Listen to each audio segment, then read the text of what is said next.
고린도전서 8장과 9장은 연보에 관한 말씀이에요. 헌금에 관한 말씀인데 조금 더 정확하게 정리한다면 누군가를 돕는 어려운 가운데 처해져 있는 교회에 도와주는 구제 헌금이라고 할 수 있어요. 누구를 돕고 있죠? 예루살렘 교회를 도우려고 헌금을 요구를 하고 있어요. 예루살렘 교회는 최초로 세워진 교회이죠. 베드로가 담임으로 있는 교회라고 할 수 있어요. 이 예루살렘 교회에 재정적인 어려움이 있었던 것 같아요. 흉년의 때를 맞아서 매일 먹는 것도 어려운 문제인데 로마의 식민지를 받고 있어서 세금도 내야 했고 로마 황제가 교회를 박해하는 것 때문에 사회적 제약이 있었죠. 경제적인 제약이 많이 있었고 그래서 극심한 빈곤을 겪었던 것 같아요. 교회가. 바울은 다른 여러 교회들이 이 예루살렘 교회를 도와주기를 바랬어요. 감사하게도 마게도냐의 주에 있는 여러 교회들, 빌립보 이런 교회들이 있죠. 이런 교회들이 힘에 지나도록 자원해서 헌금을 해주었어요. 그리고 바울은 이 고린도 교회, 아가야 주에 있는 여러 교회들, 그 중에 이제 고린도 교회가 마게도냐 주에 있는 교회들처럼 참여해 주기를 바라는 마음으로 이제 편지를 쓴 거죠. 헌금을 해주는 데 있어서 중요한 몇 가지를 말하는데 첫 번째는 8장과 연결해서 보면요. 8장 6절에서 내가 명령하는 말이 아니다 이야기를 하고 있어요. 오늘 이제 9장에서도 자원하다 이런 표현을 쓰고 있죠. 명령이 아니라는 거예요. 바울은 이 8장 8절 9절 이렇게 보면 다른 이들의 간절함을 가지고 너희의 사랑을 증명했으면 좋겠다 부탁을 하고 있습니다. 주님을 만나 부요하게 된 자로서 감사하는 마음을 따라 다른 지체의 어려움을 채워줬으면 좋겠다 이렇게 부탁을 하고 있죠. 두 번째는 이 헌금은 부족한 것을 보충하여서 균등하게 하는 것이다. 영적인 원리를 이야기해주고 있어요. 8장 14절에 보면 너희의 넉넉한 것으로 그들의 부족한 것을 보충함은 후에 그들의 넉넉한 것으로 너희의 부족한 것을 보충하여 균등하게 하려 함이니라. 고린도 교회의 넉넉한 헌금, 지금 고린도 교회가 막 부자다 이런 것은 아닌데 지금 고린도 교회가 쓰고도 또 남는 여유가 있는 거잖아요. 그것을 예루살렘 교회의 부족한 부분을 채워주게 되면 나중에 예루살렘 교회가 넉넉해졌을 때 고린도 교회가 채움을 경험하게 될 것이고요. 또 이런 의미가 담겨 있고 또 고린도 교회에 없는 것이 또 예루살렘 교회에 있을 수는 있잖아요. 여러 가지 부분에서 그런 부분에서 어떻게 하는 거예요?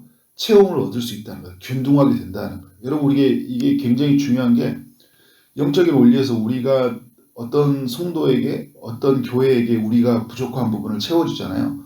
그분들이 우리에게 다른 부분으로 채워주는 게 있다는 거예요. 기도를 해준다든지 그죠? 따뜻한 격려를 해준다든지 다른 돌봄을 해준다든지 하나님은 우리가 그리스도의 한 몸으로서 각 지체를 돌보게 했던 것처럼 큰 우리에게 교회죠.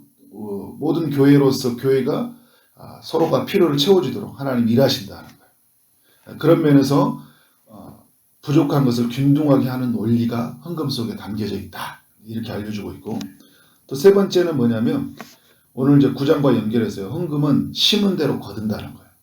6절에 보면 이것이 곧 적게 심는 자는 적게 거두고 많이 심는 자는 많이 거둔다. 이 원리를 정연해 주고 있어요. 바울이. 그러니까 헌금은 심는 것이다. 라는 것이죠. 심는데 없어지는 것이 아니라 거둔다 말하고 있어요. 적게 심는 자는 적게 거두고 많이 심는 자는 많이 거둔다. 저축, 투자 이렇게 생각하는 것은 아닌 것 같아요. 바울이 말하고자 하는 의도는 하나님은 이렇게 심는 자, 이렇게 돕는 자를 결코 외면하지 않는다는 거예요. 제자 중에 냉수 한 그릇이라고 대접한 사람은 결코 하나님이 다 기억한다 말을 하고 있죠. 성경에 예수님도 그 말을 하고 있고요. 구약에 의해서 잠언의 11장 25절에 보면 구제를 좋아하는 자는 풍족하게 하여질 것이요 남을 윤택하게 하는 자는 자기도 윤택하여지리라. 그러니까 누군가를 돕는 사람들에게는 하나님이 결코 예면하지 않는다는 거예요. 자기도 윤택해진다. 돕는 자도 어떻게 하는 거예요? 풍족해진다. 내 것이 없어지는데 왜 풍족해진다는 거예요? 하나님이 채워주신다는 것이잖아요. 잠언 19장 17절에서도 뭐라고 하냐면 가난한 자를 불쌍히 여기는 것은 여호와께서 꾸어 드리는 것이니 그의 선행을 그에게 갚아줄 것이다. 하나님이 갚아주겠다는 거예요. 그 사람이 갚아주는 게 아니라 누가 갚아준다고요? 하나님이 갚아주겠다는 거예요. 저는 이런 경험을 최근에 우리 교회 사역 속에서 많이 경험한 것 같아요. 살아오면서도 많이 경험을 했고, 우리가 이제 절기 때 나오는 헌금, 4번의 큰 절기 때 나오는 헌금은 또 이웃들, 또 선교지들, 그렇게 섬긴다는 마음으로 작년 한 해 동안 왔어요. 그리고 또 어려운 일이 생겼을 때 또 우리 지체들에게, 교회에게 같이 섬기고 하자. 어떻게 보면 개척하는 교회에서 조금이라도 더 아끼고 더 준비하고 어느 흉년의 때를 맞이할지 모르니까 더 모을 수도 있지만 주변을 돕자 하고 있는데 우리 하나님이 어떻게 옆에 막 공감도 주인의 마음을 감동을 시켜 주셔가지고 1년 동안 무상으로 쓰게 하셨잖아요. 금액으로 하면 1년 동안 하면 거의 2천만 원 정도 가는 돈이거든요. 그런 돈을 해주셨어요. 보면서 그 전에도 이렇게 여러 교회들, 여러 사람들 섬겨가면서 이제 하나님이 마땅히 이런 것들이 돌아올 것보다 그냥 하나님 앞에 우리가 섬김 받은 교회고 사랑받은 교회니까 그렇게 세워져 가야 된다. 그런 마음으로 했더니 하나님이 또 이렇게 채워주신 걸 보면서 결코 하나님은 이면하지 않으시구나 또 경험하게 되는 것 같아요. 하나님이 앞으로도 우리가 교회가 어떤 모습으로 세워져야 되는지, 어떻게 교회는 나아가야 되는지를 알려주는 모습인 것 같아요. 우리 돈의 주인이 하나님이시잖아요. 그죠? 우리의 삶의 모든 것이 하나님이라는 걸 인정하고 나아갔을 때 하나님이 우리의 삶의 모든 부분들을 책임지시고 일하신다는 것들을 경험한 것 같습니다. 4번째 헌금의 원리는요. 인색함으로는 억지로 하지 말라 이야기를 하고 있어요. 오늘 7절에 보면 각각 그 마음에 정한 대로 할 것이요 인색함으로는 억지로 하지 말지니 하나님은 즐겨내는 자를 사랑하신다 이야기를 하고 있잖아요. 오늘 하나님은 그냥 우리가 억지로 정말 내는 것이 아니라 즐겨내는 마음으로 하나님 이 일을 통해서 연약한 자, 또 부족한 자가 체험을 얻고 또 은혜를 입을 수 있도록 그런 마음으로 우리가 섬기라는 것이잖아요. 하나님은 우리가 막 힘들게 하면서 누군가에게를 기쁘게 하기를 원하지 않아요. 우리가 불행해져서 누군가 행복해지는 거 원하지 않는 거잖아요. 그죠? 나눠주면서 행복하고 그 나눠주는 행복한 사람이 받으면서 또 행복한 것이 교회잖아요. 그렇게 하나님의 백성들이 쓰여지기를 원하고 있는 것이죠.